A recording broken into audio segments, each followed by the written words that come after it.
Alright, well here we're going to do a quick video on how to remove and install a freeze plug. This is a 350 Chevrolet.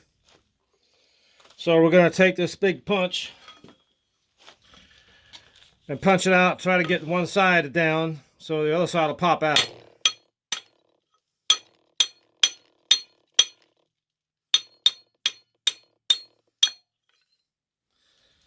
Alright.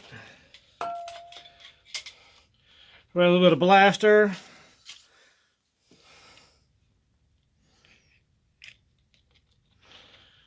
Then get you a set of vice grips. I like to use these welding vice grips. And wedge it out of there. Easy peasy. Then take some fine sandpaper. Clean up that surface because it's got to be flat and clean. Little brake cleaner, clean rag, wipe it around real good.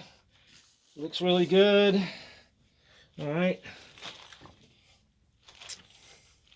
This is a boat motor, so we're using brass freeze plugs.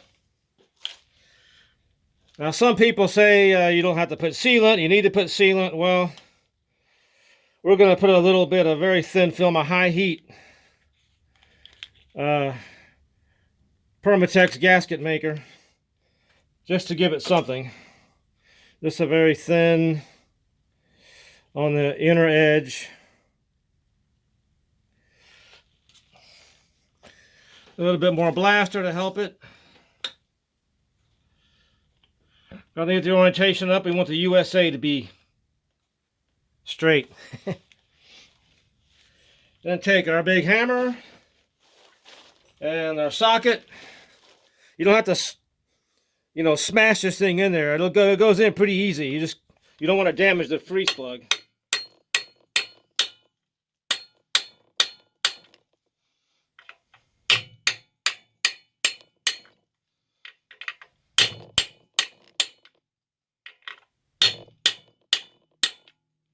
Especially the brass ones. They're soft. Just get it in about like, you see the one over here. The same orientation. And that looks pretty good. Pretty good. Keep an eye on my channel, subscribe, because we're going to do some more videos on this motor. Because it's going in a yacht, and we're going to do a video about all that. So, thanks for watching.